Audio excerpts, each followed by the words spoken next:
sounds good. All right.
Good morning or good afternoon to everyone, depending on where you are joining us from.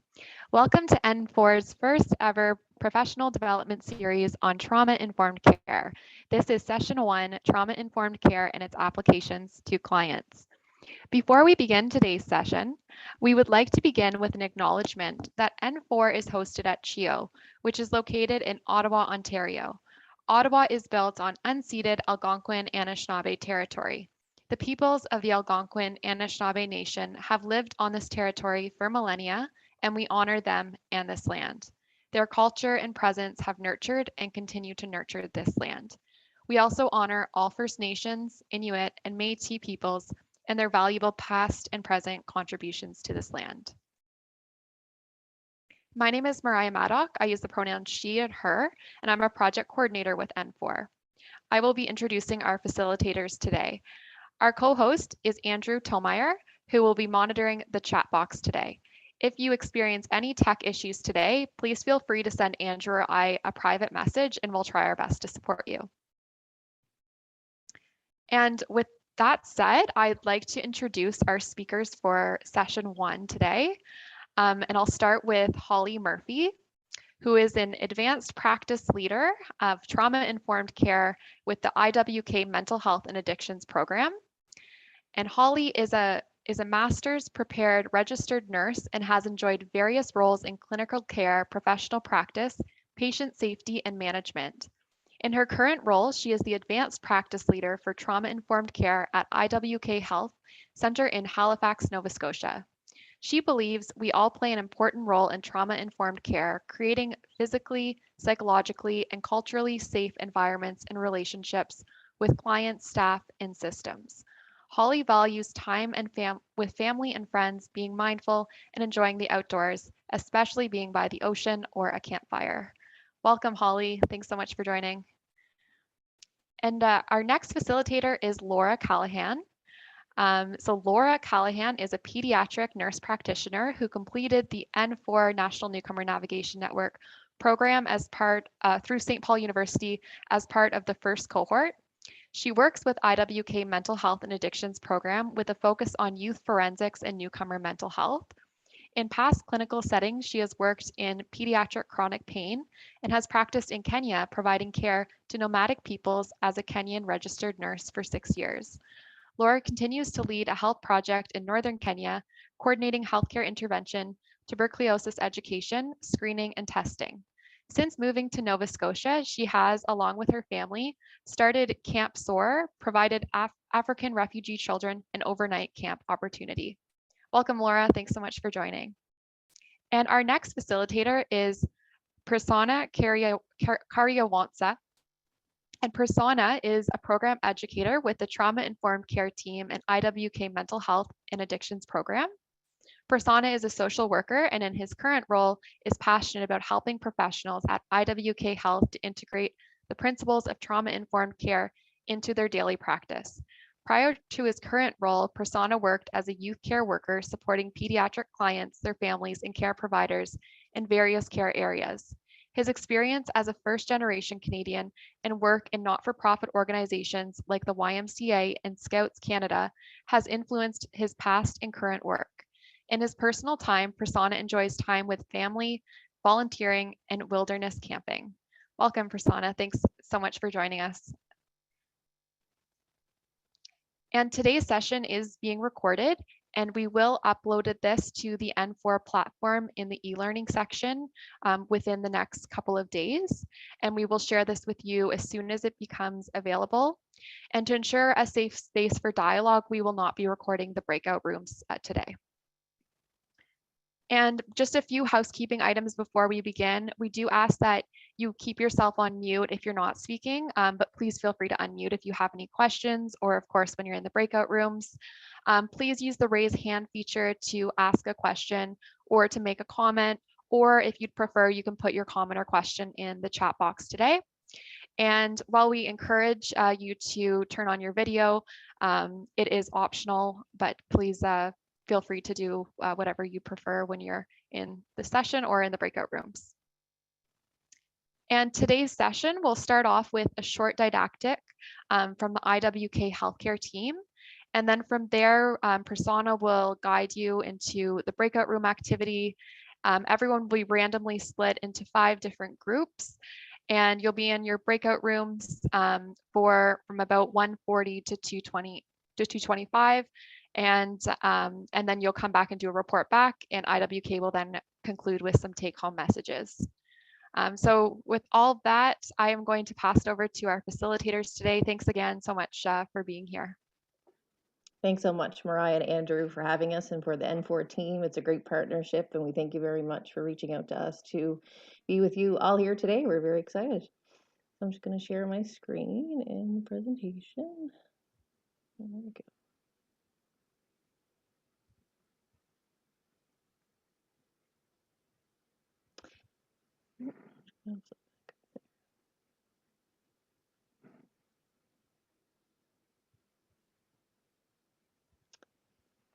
So we wanted to start off, Prasanna, Laura, and I, to acknowledge that we are in Mi'kma'ki, the traditional and unceded territory of the Mi'kmaq people.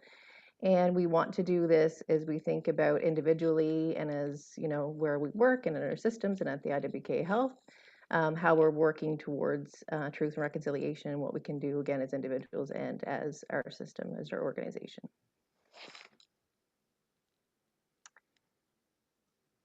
So as Mariah said, please find a comfortable space to be in. Thank you very much for being here today. We know some of you may be at work or at home. As well, if you need a break throughout the time that we talk today, please do that as well. The session is talking about trauma. So we are talking about trauma and trauma-informed care. And often we think about that in the context of our clients and families we work with in communities, but then it might also affect us as well. So we want to acknowledge that. And so feel free if you need to take a break, get a glass of water, some tea, coffee, whatever you need to do for some self-care and self-soothing, please do that. We do ask that you respect confidentiality again as we enter the breakout rooms later, and just keeping, what we discuss, if somebody shares something personal kind of in that space would be great.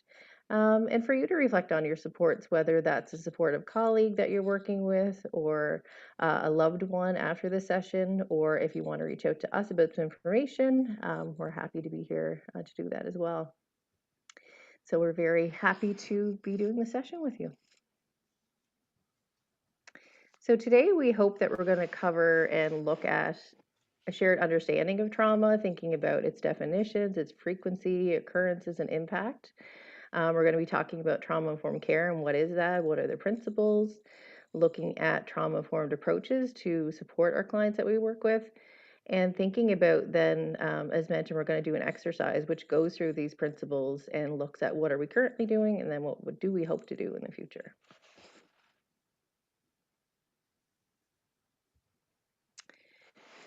So what is trauma?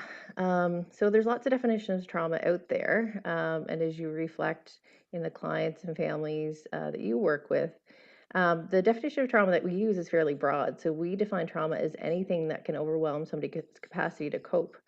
So when you think about that, that's individual for everybody. So it really is that person's experience and what they define as traumatic and their perception of it being traumatic makes it traumatic for them. The other thing that we want to mention in this definition is that trauma can happen at many different levels. So we're thinking about it could happen to that individual that you're working with. It could happen to their whole family, their community. Again, it could be some collective trauma that they've experienced together, a particular culture, historical event or current event that is happening. So we want to think about from all those different kind of levels as well. And then also thinking about people that we work with often, come to us with traumatic experiences, but also in our organizations or systems, trauma may happen within our system. So if I think of my system of healthcare, people receiving a diagnosis, people having painful medical procedures if they experience racism in the system, right? So we're thinking about, again, in our own systems, what trauma may be caused in those as well, and how are we more conscious of that? So thinking again on all of these levels as we go forward. So what may cause trauma? So lots of different things again, and depending on the person. So some examples we may think of are war, natural disasters. We may think of an accident. We may think of violence, abuse, and neglect. So those are often things that may come to the forefront of our mind. And also we need to be thinking about, again, thinking about the social determinants of health, thinking about poverty. If somebody doesn't have enough food to eat, doesn't have a home to live in or a place to call home, that can be traumatic for them as well. If we're thinking about bullying, harassment, if we're thinking about racism, systemic racism, if we're thinking about historical events such as the Holocaust, or if we're thinking about historical and current events such as the effects of residential schools and the current impact that is having. So again, thinking about all these different pieces of what may cause trauma, and again, depending on your systems that you work in or your organizations, there may be other factors or occurrences within your system that actually cause trauma as well, and as identified here are more kind of hospital-based, which is a system that we're in, but also thinking about your own systems and what may also cause trauma. So when thinking about the newcomer experience, it's important to consider and imagine some of the potential experiences that may have occurred. So the classification of a person as a refugee, for example, identifies that certain criteria have been met, such as being a person forced to leave due to war, persecution, or natural disaster. So there are likely to be things in their experience, such as exposure to violence, whether that's bearing witness to violence or a victim of violence, gender-based sexual violence, torture, or other factors that could cause trauma, such as the persistent inability to have basic needs met, such as access to food, shelter, access to healthcare. So it's important to think not just of the migration experience, but also what trauma might persist and or is experienced in acculturation on arrival to the host country. Not all newcomers are refugees, but the majority of newcomers, whether economic immigrant or student or migrant worker, would face stressors of acculturation. So past trauma experiences may be compounded by the challenges of acculturation as people face a loss in Canada of maybe their culture, their kinship networks, and isolation due to communication barriers. So in looking at types of stress, um, I think we can acknowledge that not all stress is created equal, and there's different types of stress and stressors that affect the body in different ways.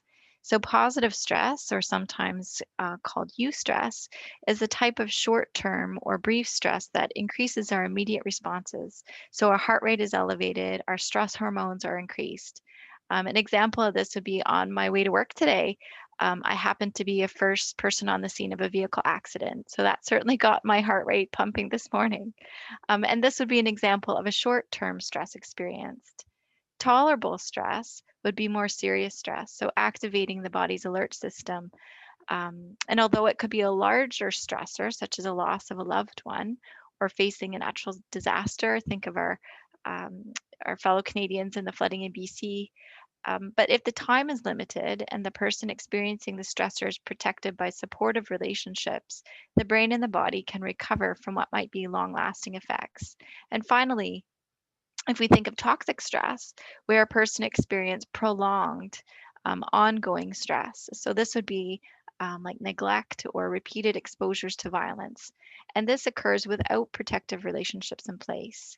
So toxic stress and prolonged activation of the stress response system can disrupt brain and organ systems and increase the risk for stress-related illness. Knowing the types of stressors and the effects on the brain and body and potential for long-term impact will alert us to more vulnerable populations. So populations that are more likely to have experienced toxic levels of stress. For example, within the newcomer populations, unaccompanied minors are a specific group that we can think of as particularly vulnerable and at risk.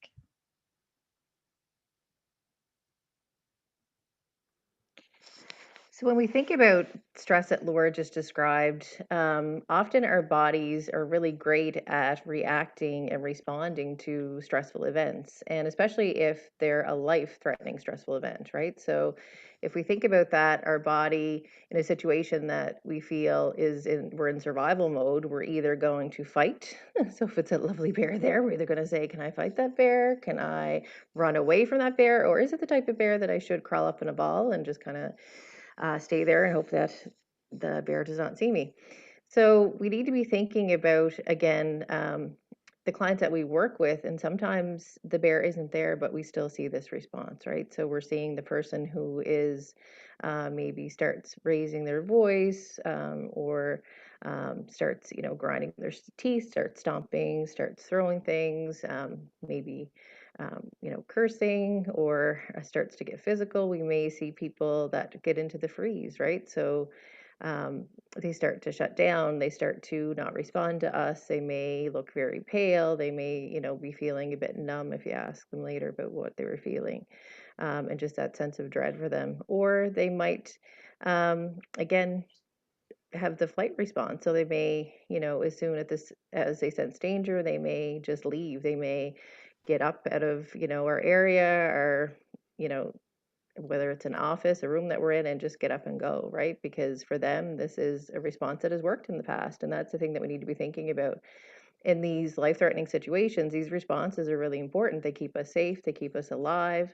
But often then when we're meeting with clients and they respond this way, we're thinking, we're really nice, great people. We want to help. We're trying to do our best, and we all know that. But again, their thought process is just going, I'm starting to hear this person, maybe use a certain word or raise their voice, or it's reminding them of something that happened to me in the past. So I'm going to keep myself safe. I'm going to go, or I'm going to just not be there today, or I'm just not going to respond. So thinking about how that shows up.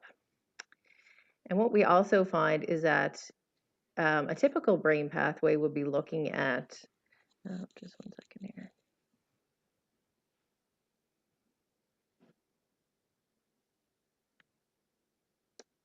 Slides for some reason.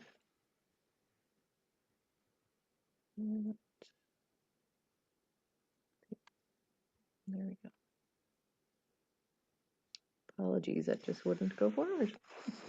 So our brain typically is going to look again at a situation. It's going to say, okay, I'm observing this situation. Is it a threat or isn't it a threat? Is it a situation that I should get away, or is it a situation that I should freeze? And then we're going to assess that, and we're going to do one of those things or have a response and say, did that work? So if that did work for me, maybe I'll do that again. If it didn't, maybe I'll do something next time. And we kind of reevaluate that when we're, able to be kind of calm, cool, and collected with that. But what happens is that our brain, as we kind of go through this process, and we're going through this again and again and again, if we're experiencing the same situation where we do need to run or we do need to fight or we do need to freeze, it ends up being that we observe, we kind of interpret, we think there's danger there, and we're just going to go to act. We're not going to think out, oh, is this really the bear, or is it, a kitten, or what is this? So we're not able to take time to kind of go through that because, again, in the past, it may not have worked out well if we did do that. And then what happens in the brain? So the brain kind of learns that, you know what, I'm not going to take the chance anymore. So even when the danger isn't there anymore, and we experience this possibly a lot with the clients that we work with. So the danger isn't there anymore, but they're still responding as though it is, right? So we often see that, and that they're not taking the time to kind of assess to see if it's danger. They're just interpreting it like, I don't have time to think this through, and I just have to go to keep safe. So that's kind of how the brain does keep us safe, right? I'm thinking about that. So you can see from the slide some of the behavioral, emotional, cognitive, spiritual, interpersonal, and personal effects of trauma. Not everyone experiences the same effects, and we know the effects of trauma can show up in different ways. For example, one person might experience a decreased appetite, while another might have an increased appetite. Or one person might isolate from relationships, while another might be uninhibited and engage in many conflictual relationships. It's also important to consider that trauma responses are also culturally mediated. So, trauma responses will be informed by culture and its values and experiences. For example, eye contact or emotional responses, or the lack of an emotional response, may look different in various cultures. So, I spent some time working with a nomadic people group where there is a strong cultural mores around facial expressions of pain. So, I could have a patient with a fractured arm, obviously experiencing physical distress, and the face would be stoic. And this was true even in young children that I treated. So we have to be cautious to consider the cultural implications and interpretations of how we see and understand things, and especially in our consideration of trauma responses.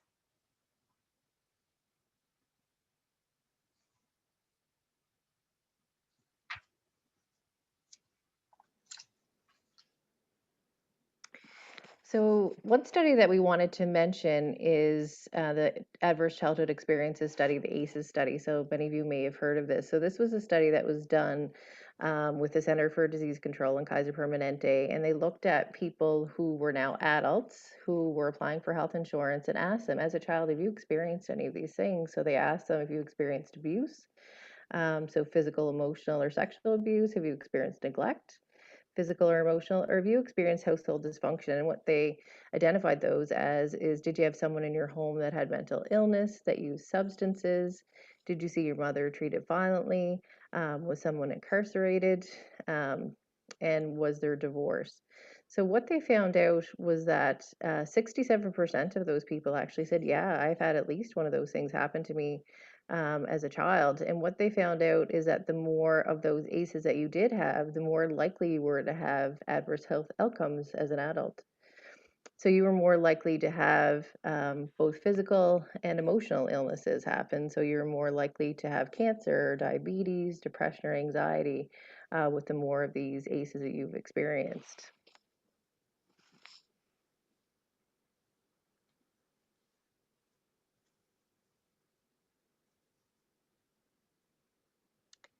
So the next slide, we're going to be looking at a pyramid, and initially they started off with adverse childhood experiences, but then added, which was great because I think, as we know, these things really do impact.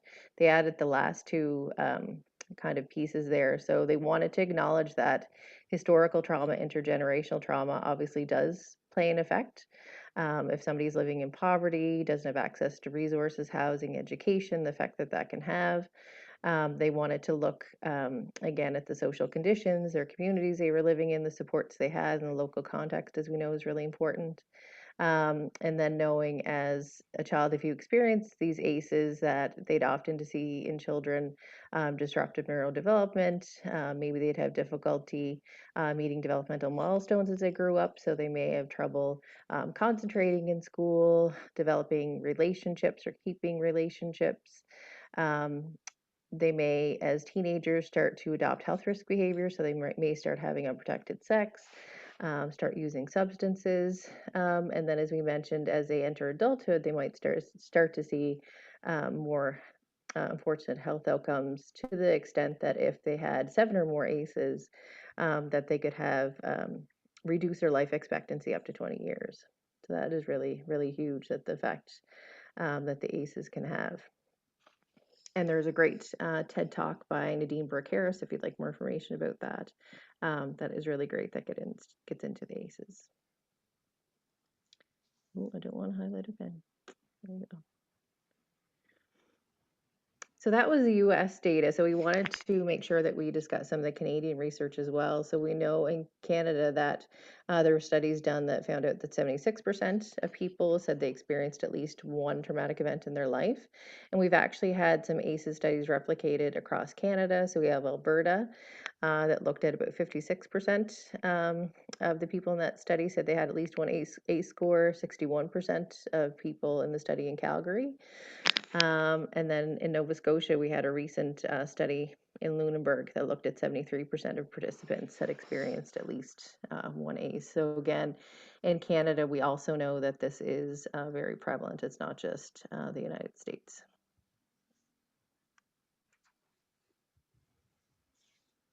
So when we think of this, that we know that trauma is really prevalent. We talked about the effects of it, and just thinking about then what do we do next that we know this. So really thinking from a universal precautions approach, similar to what we do, for hand washing, wearing seatbelts, wearing masks, all those pieces. We're looking at how do we create kind of a universal precautions approach to trauma, and that's where we get into the piece of trauma-informed care. So what is trauma-informed care? So trauma-informed care is really when we universally, systematically have this approach where everyone is thinking about this and doing this and is knowing that there is a high rate of trauma, and that it can show up in many different ways, and that we want to respond the best way that we can. So we want to create these safe, physically, psychologically, culturally safe spaces for everybody. So that includes the clients that we work with and their families and communities, and it also includes us as staff. So that's the other great piece about trauma-informed care. And we'll actually be having our whole session the next time on staff and trauma-informed care. So it includes everyone, again, so we're looking at the principles that we'll get into, we're looking at universal precautions, we're looking at the awareness piece of it, how do we respond to it, and make sure that we're supporting our clients, families, and ourselves.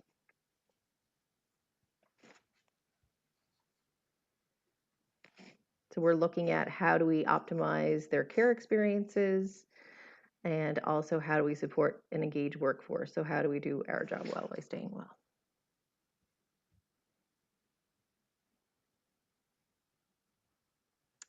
So one piece that we wanted to differentiate, which sometimes gets confused, is looking at the difference between trauma-informed services and trauma-specific services. So when we talk about trauma-informed services, again, we're talking about how does everyone, on your team, in your system, think about the prevalence of trauma and what you can do as individuals or as teams or as organizations in your role to be more welcoming, to switch to safer, as it says there, to promote resilience that we'll talk a lot about, and decrease your traumatization in our systems if at all possible. So again, it's everyone working together to create safe spaces for everybody.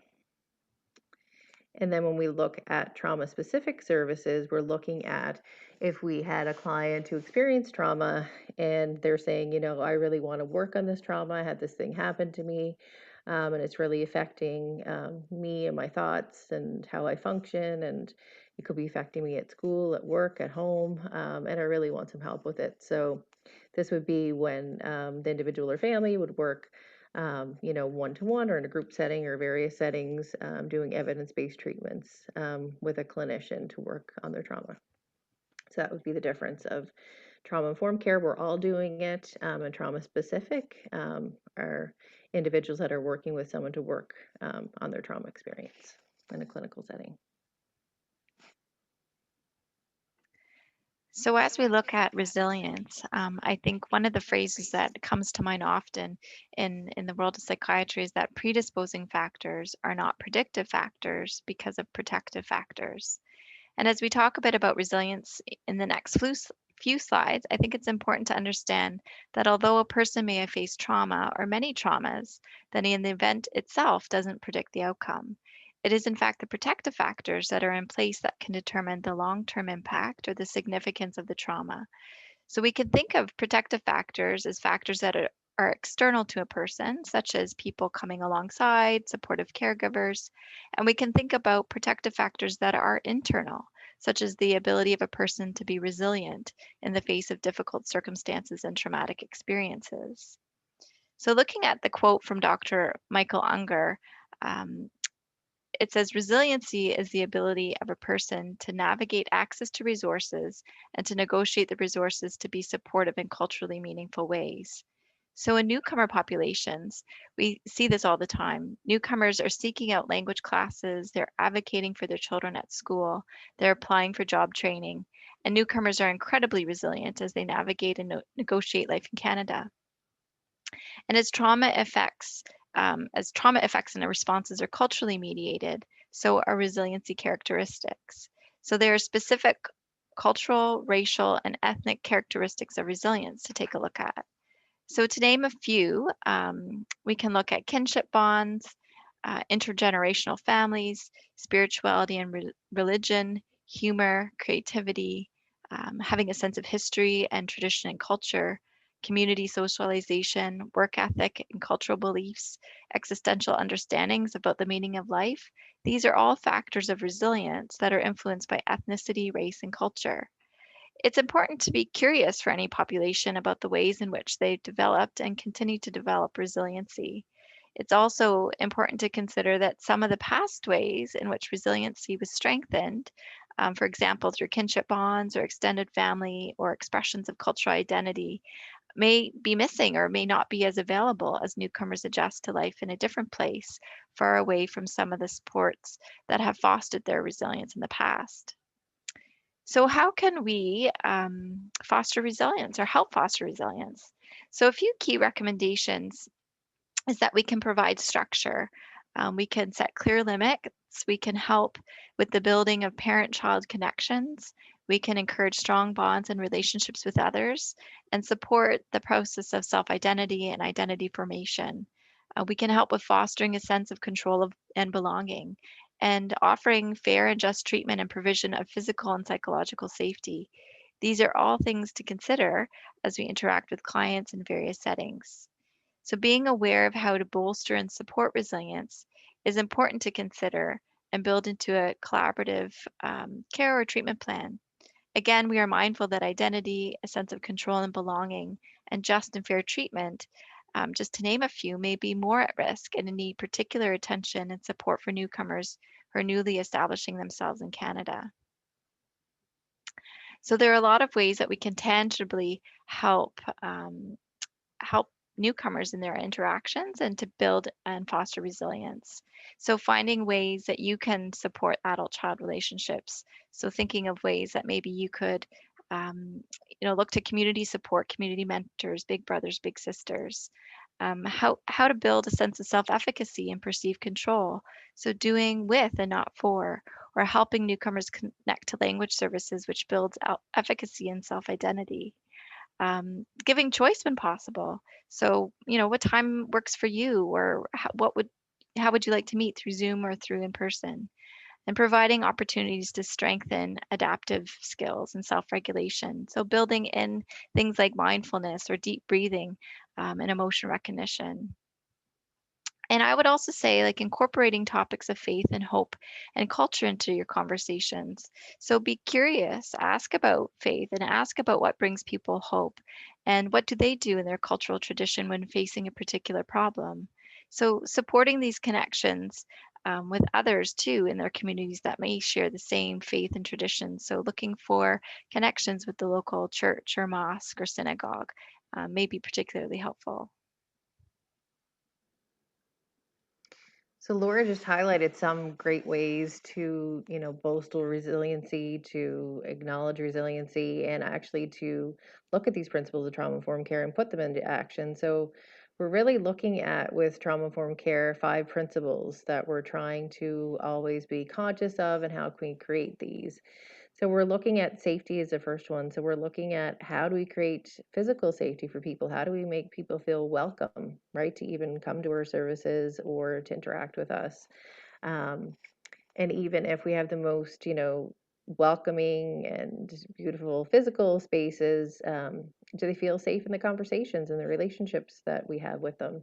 Do they feel safe enough to share, details about their life that might be hard to share, right? So are we creating that safe space where they feel safe to share that with us?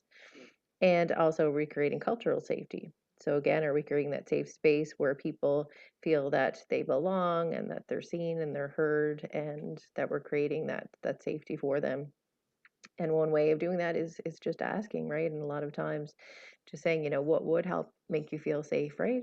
And seeing what the response is, because we know as well, there are many differences, right? So kind of asking is always a great thing to do.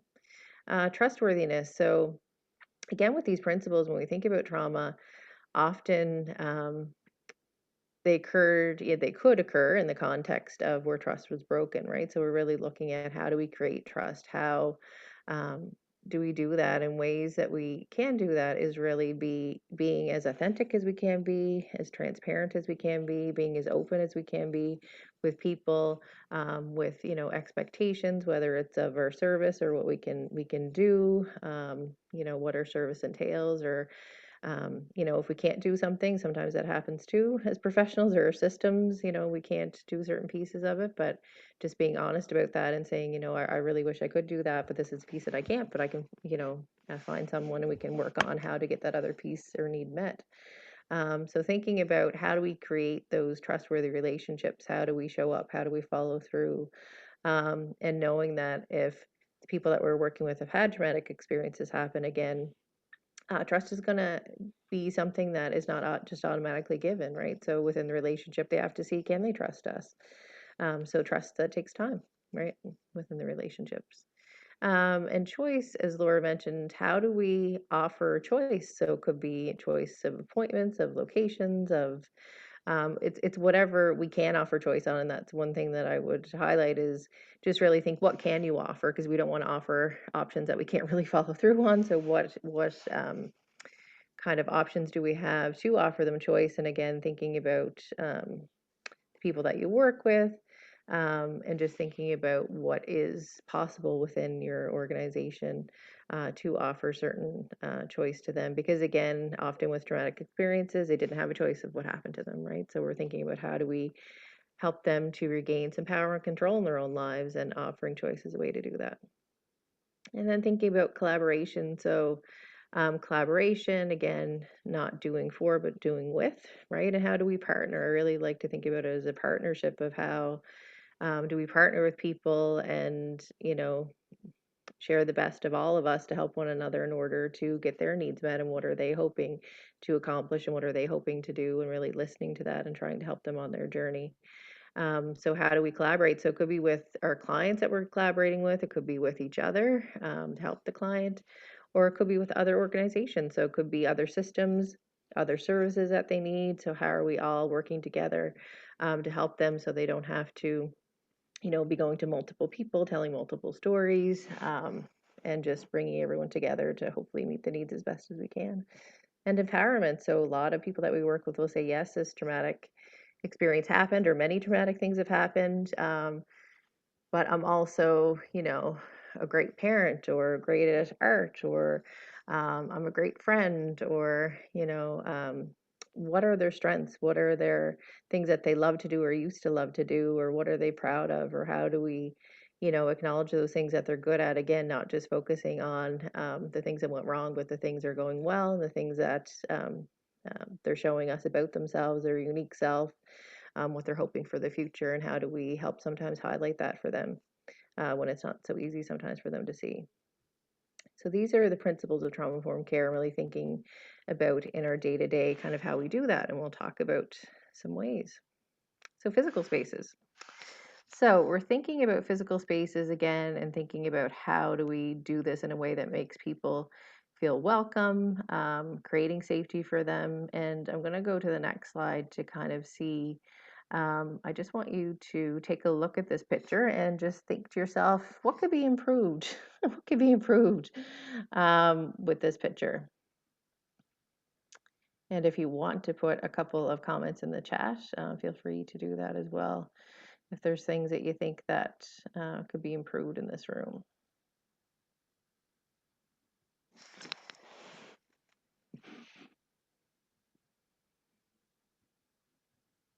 And if Laura or Prasanna, if you want to help me with those, because it's hard to pull that up with the screen, it kind of interferes with it. If you're able to let me know what some of the responses are.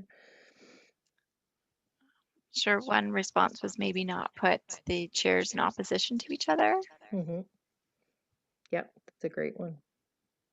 Yeah, oftentimes with seating, we and our clients will tell us they don't want chairs directly kind of close and across from one another because they want to have some space. Yeah, or they want to have options in seating, right? So they want to have a single seating area, or a seating area where a family could be close together. So thinking about how we have choice again, so that's another way to create choice in our spaces. There were lots of good other ideas in terms of the garbage and in terms of Garbage, just yes. the Just privacy and things like that. yeah, so thank you everyone. So yeah, definitely we want to have clean spaces. We don't want to have the temperature up as high as it can go if we can help it. Confidential information, definitely we want people to feel safe, right? That we're, having their information not out in the open. So we don't want to have theirs or others out in the open. And so the next one is improved, but still lots of room for improvement with the next picture. But some things have been helped with the temperature, with some welcome signs. We have lots of feedback about exit signs, so people know how to get out if they feel they want to. And also in our health center, having different exit signs or welcome signs or directions in different languages again, to help people to know where to go. The seating, again, as I said, could definitely be improved more. And some other suggestions too with artwork. Some of the research says that if we can have more nature that we can bring into spaces, or natural artwork is better. So, because sometimes abstract is up for interpretation if somebody isn't doing well. Sometimes that can help them kind of go to that mindset. So if it's kind of nature, being in the moment, being present, that's always helpful.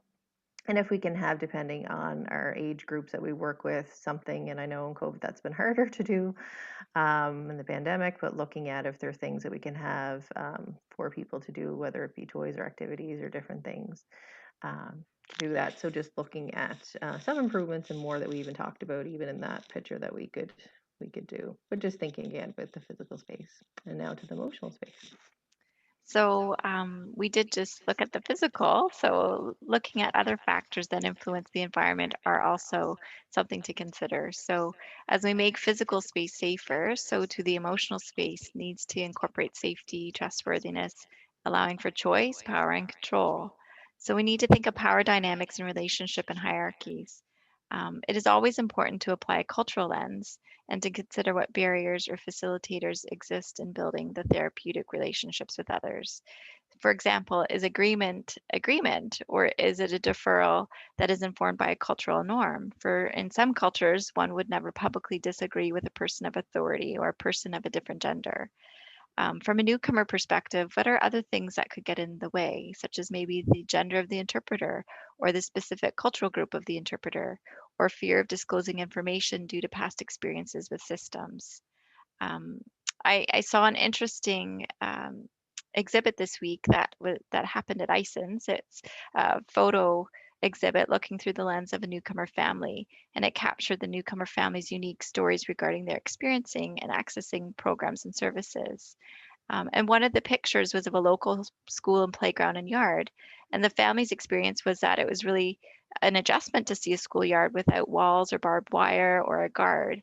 And they felt that schools without these supports were unsafe for their children. And it took them a while to feel safe and to feel that these were safe spaces. From my perspective, I would look at that same school with barbed wire and guards, and I would actually interpret it differently, that my children weren't safe because those things needed to be in place. So we have to be mindful that the same environmental experience can often bring different interpretation and meaning. And just as we are thoughtful of our environments, we need to be mindful of safety and trustworthiness in relationship. And as people build connections and relationships with others, to ensure that our roles are clearly defined, that confidentiality is understood and explained, that we follow through on actions, and that we allow for reciprocity and collaboration. Also, supporting other connections in the community that are safe, such as interactions between people and as they navigate, like with the YMCA, or cultural or faith groups or settlement workers, people that can provide support in a safe way. And looking to language, um, I think it's important that we consider language because language is a factor in building safe spaces and safe connections. We all know that words have the power to build up or tear down. And so being mindful of the way that we express things, so using strength-based language versus deficit-based language. So instead of what is wrong with you, maybe we would say what happened, or what did you do to cope, or how did you respond to that situation? And just as important as what we say is also what we hear. So clarify words or meanings that you may not understand. Words in various cultures can hold different meanings. And so don't make an assumption, but, with gentle inquiry, seek to understand and find out more about what is being communicated.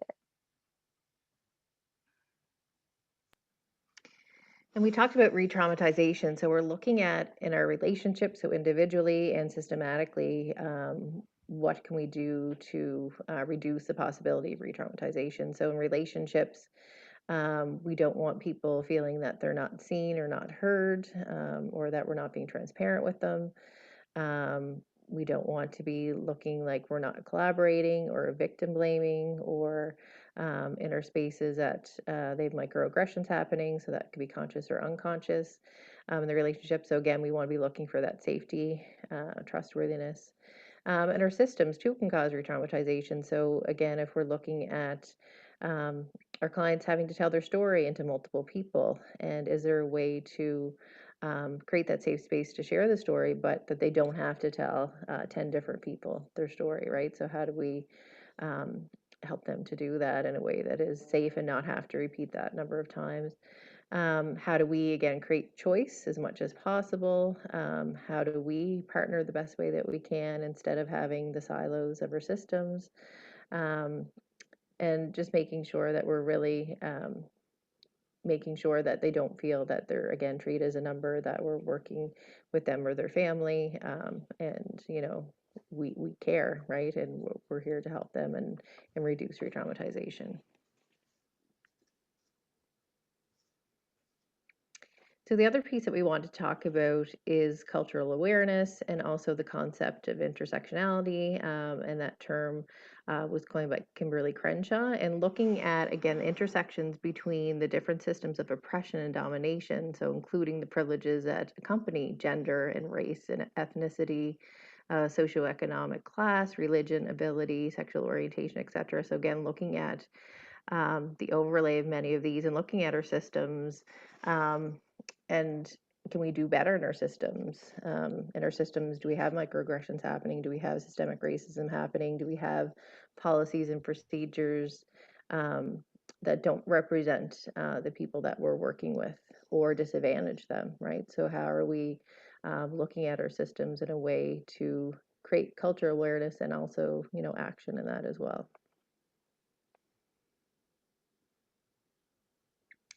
So when we think about trauma-informed care and working with our clients, we're thinking about it from a multi-level application. So we're thinking about personally, so what can I do as an individual? We're thinking about the teams that we work on, or maybe your individual profession. What can you do to be trauma-informed? And also as an organization, so the organizations that you work with or groups that you work with, what can they be doing? Because we all have to be collectively doing this in order for it to work. So we want to be doing on our individual levels, team levels, organizational levels, and all working together really to do this, and not only at that level, but interagency with our systems, everyone together.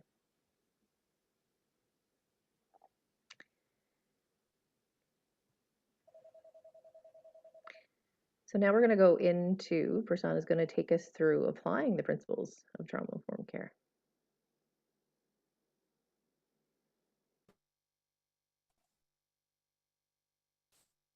Yes, we are. Hi, everybody. So what we're going to do next is I want you to think about how you might already be applying some of these principles in your role or within your organization. And what we're going to be doing is in a minute or so, Mariah is going to break you off into breakout rooms. And each breakout room will have a facilitator that will help you to remember which principle it is. But the breakout rooms from 1 to 5 are going to be following this order. So breakout room 1 is going to be safety. Number 2 is going to be trustworthiness. Breakout room 3 is choice. 4 is collaboration, and 5 is empowerment. When you're in your group, what we'll do is invite someone other than one of the facilitators to volunteer if you could to take notes and report back to the bigger group as well. And when we do report back, what I'm going to ask you to do is to just share 1 or 2 examples of the type of conversations you had, so that we have an opportunity to hear from all 5 groups about what they talked about. And if you are looking at that handout that Andrew shared in the chat as well, we'll be focusing mainly on, well, we'll only be focusing on the first 2 questions, which is for each principle is, what are you already doing in your role or organization, and are there any room for improvements or considerations on a go-forward basis? So before we go into our breakout rooms, just wondering if anyone has any questions about the activity itself.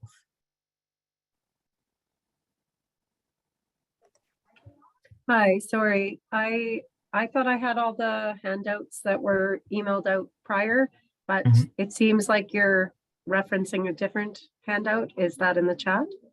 It is in the chat. If you go scroll up, Andrew did share all of them. Yeah, so that's just for you as a reference, but the facilitators will guide the conversation as well if you can't find it right away. All right, so if there is no immediate questions, Mariah, I'll hand things over to you and we'll start the activity.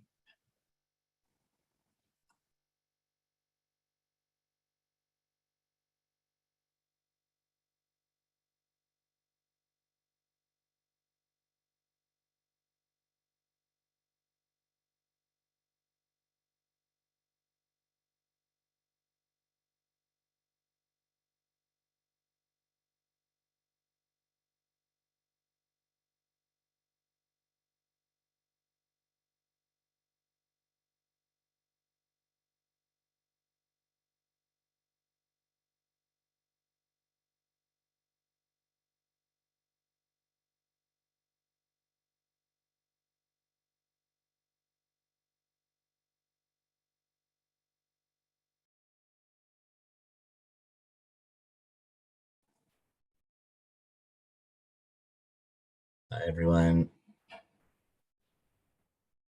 Mariah, the breakout rooms have all ended, right? That's right. Everyone should be back now. Perfect.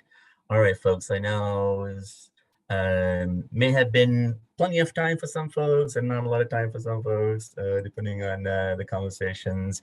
But what I'm gonna do next is to invite someone from each group to share a couple of examples of what you talked about in each principle, for things that are going well, and then things that you may want to change or consider, and what we're inviting other folks to do. So we'll start with Holly's group with safety, is when that group is reporting back, is to think about how you may be able to apply the same principle in your role or in your organization. So Holly, just wondering. So Holly is your now group- Bianca is our very brave representative who took notes and was listening to us and captured our conversation. So thank you to Bianca. All Thank right. you. Bianca, if you could share a couple of examples of things that are going well or you already have in place to create safety, that would be great.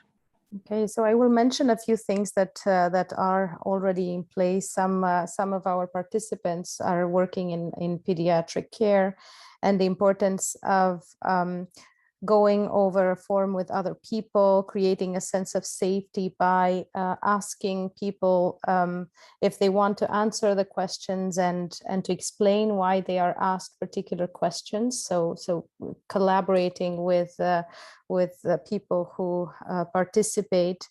The physical safety of having individual rooms and bathrooms for families who come for care. Creating more diversity in the staff so that various people see themselves reflected in the space and in the people who accompany them. Having adequate and healthy responses to mistakes and feedback mechanisms that people can address. Having interpreters present for people who don't speak the language, listening and mirroring back what people are saying and being curious about their experiences and receiving them with acceptance. So that was part of the emotional safety of spaces. Some of the cultural aspects of safety were connected to that idea of cultural curiosity and doing training for staff that is related to different cultures or experiences of indigenous people. Explaining more about the rules and processes that exist in the hospitals and making people feel safe about those.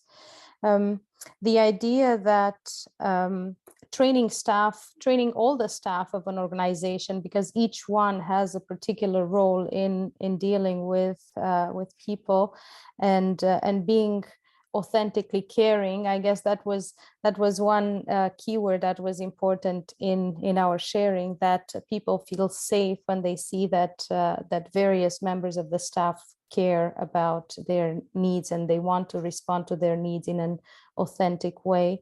And I think in the terms of psychiatric inpatient, it was this idea of seeing beyond the immediate behavior to the needs and also the experiences of patients, instead of being judgmental about certain forms of behavior. So I hope that I was able to, I don't want to take too much space. I took so many notes because there was a lot of sharing and many interesting ideas. Thank you. You're welcome. And that's bound to happen. So we know that 10-15 minutes isn't enough time. So the idea here is with the facilitators, was to help you folks understand how to use the tool. And then we'll absolutely invite you to continue to think about how to apply and use those principles on a go-forward basis. Great. And then the next principle was trustworthiness. So I know Christine took some notes. So just, Christine, I know we're getting close to our time together. Even if you can share one or two examples for things that are going well and things you could consider, that would be great.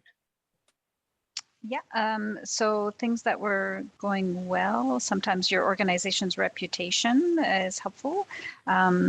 It's kind of tied to other item principles, but that offering flexibility shows you're invested in the relationship. Following through on commitments you do make, so whether it's time or follow-up items, and just generally being visible, so familiarity, what might make them sense like, oh, okay, you are around this agency a lot, others seem to interact with you, so maybe you're a safe person. Room for improvement, sometimes our physical locations can be challenging. If we thought a one-stop shop is always best to do those handovers, but it's not always possible. Sometimes our processes get in the way. We talked about the emergency department and, you know, meeting those triage nurses wanting to triage and not being that soft point, or soft relationship. And then sometimes our handoffs maybe aren't as in terms of a process aren't as smooth. So talking about, you know, validating, finding a name of somebody that you can sometimes just like, well, you'll see urology. Well, okay, who is that? If I had a name, maybe I'd feel better about them, about trusting them, like transferring trust in who's telling you to that person. And then not always acknowledging if there's an error. Sometimes we're uncomfortable to just name it. We've misstepped. Just saying that, it can create trust that you do that. And some of the challenges are in being associated maybe with the government or a certain role, or some people may not trust Canada even. So that was some of our challenges we wrote. That's it in a nutshell, I think. Perfect. Thank you so much. The next principle is choice. So who would like to report? And does anyone, a couple would be great for things that are going well? So we have Henning that took great notes and is going to answer the question around choice. Thanks so much. Okay, so a lot of the things we discussed actually were already mentioned, especially I think Bianca when she was talking about the principle of safety.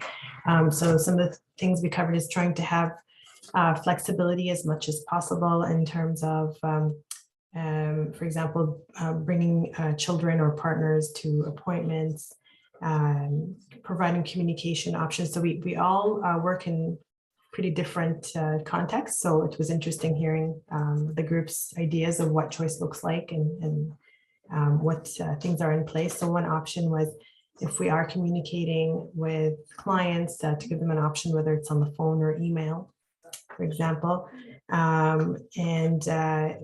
For example, when we're completing intake, to break it up into more than one appointment, if it's going to take a while with interpretation or with just kind of that emotional safety piece as well. Language options, as has already been mentioned. So in terms of handouts, written material, having it in many languages, not just English and French, but also offering interpretation wherever possible. And one of the things we discussed is that unfortunately the interpretation is not available in all contexts, and just, you know, some of the creative ways that people might work around that. An example that Sahar was mentioning is when completing I think their quality improvement or patient satisfaction surveys, is to, again, provide them in other languages, or even better, to complete them over the phone or in person, so that the participant has an opportunity to give feedback and not just tick off, just so that there can be a context to the answers. One thing also was using social media for public service announcements or other health related messages to newcomers, just because literacy levels vary. So even if providing something in their mother language may not be very useful. And staff getting educated to understand how to communicate options to patients, so that they are making informed choices, but also to respect those choices and understand that if they're not choices that we expect or like, that they are entitled to that and they know what works for them. And finally, not to put people in a cultural box where if you're from this culture, then you probably will prefer this. That's so that they do have the choice, and they of where they fit or where they feel they fit. I think I captured the main nuggets, and please jump in if I missed something. I think you did a great job. Perfect. Thanks so much, Jane. And I apologize if you already mentioned this. Something I know that we often remind our staff at IWK also is to let folks know that they have a choice, that just because they're in the care of a physician, nurse, social worker doesn't mean that they have to go along for the ride, that you have the choice to say no, to ask questions as well. Great. And then the fourth principle of collaboration partnership. Wondering if someone could share a couple of examples. Monica, thank you. Hi, yeah, thanks. I'll try and do my best. I know some things have already been mentioned from the other groups as well, and they all kind of overlap. But some things that were going well, patient education around asking questions, things like patients getting whiteboards at their bedside table or pens and paper to kind of share with notes and take questions. Nursing handover at the bedside with an expectation that handovers are a partnership between patients and families and nursing staff. And then things in education sector like intake meetings with clients, where clients share their own goals as priorities, and then people go back to those frequently to guide their interventions going forward. And that well done intake really helps to build trust, and that trust builds collaboration. Also, a few other things that were going well, an interdisciplinary team of nurses, physicians, social workers, like a really broad group of people that provide wraparound services, really contributes a collaborative environment, and helping or enabling people to engage in help-seeking behaviors as soon as possible. So really connecting to the community, focusing on their strengths and their own goals. And then some things that we would maybe change or would like to see done a little bit differently, maybe need to have a more seamless referral process or better access to interpreters, like we've heard before, paid time for staff to focus on making those connections and building that collaborative environment. So it's not another thing to be done on your own time. And then the really easy task of getting the federal government and the provincial government to fund things well, and making things, not silly requirements that get in the way. And then things like working in a small team and offering short in-service information sessions that can help people learn about what community service organizations can offer, so that staff can know about those connections to be made and collaborations that are possible. That's it. Thanks. That was a great list. Thanks so much, Monica. And then the fifth group, so empowerment. I wonder if you can share a couple of examples for each category, please. Hi, everyone. Melanie. Yeah, so we discussed what basically is allowing us to identify resilience factors in our clients right now. We shared different processes like needs assessments, psychosocial assessments that are already in place that are helping us identify, how the children and teenagers are involved in their community, the language that they speak, learn about their relationships, their work, etc. We also talked about different examples to basically give them a sense of control and choices. So it also comes together. We talked about working in collaboration as well with our multi-D approach in terms of learning, various aspects of a person's life, her strengths, all of that, and help us identify her or his resiliency factors. We also talked about how can we improve, or what would we like to see improve. And I think we would like to see more opportunities to discuss goals with children and teenagers like themselves. I think we often get wrapped up and talk with parents and caregivers a lot. And although we try and build rapport with the kids, it's not exactly where we would want it to be right now, I guess. So finding ways to connect with them. We talked about using technology also, language barriers, so using translators like we've mentioned before in other groups, and also sharing goals, in advance with the whole family. who are involved to identify, common goals and kind of go from there. Please, again, add if I've missed anything, but I think that kind of a lot of the things have been mentioned as well in the previous group. So. Absolutely. That's a great list, Melanie. Thanks so much. And the common theme, I mean, in my group is that these are integrated. So all we're doing for the purpose of exercise is saying, let's think about these on their own. But you're right, it's when you're actually interacting with somebody, it's not going to be that easy to say it's just this or just that. So I know we're 1 minute over time and want to be respectful of everybody's time as well. So thank you so much for joining us today. And from our end as presenters, we just had a couple of slides thanking everybody and some additional piece of information about how to get a hold of us. But I know Mariah and Andrew would be sharing the slide deck with you folks anyway. So anyways, on behalf of Laura and Holly, I'll say thanks so much for joining us today. Looking forward to reconnecting with you folks next week, and I'll hand things back to Maria. Thank you. Yeah, and I just want to thank you, Prasanna, Holly, and Laura for providing a really interactive and engaging first session on trauma-informed care and its application to clients. There was so much important information shared today. And for anyone, if you missed any part of today's session or would like to share with others, we will be uploading it to our N4 e-learning side of our platform within the next couple of days. So we do recommend that you become a member of N4. There's no cost to sign up, and you'll be able to access the slide deck and the handouts. And also following today's session, you will be invited to complete a survey to share your feedback with N4 and the IWK Trauma-Informed Care team.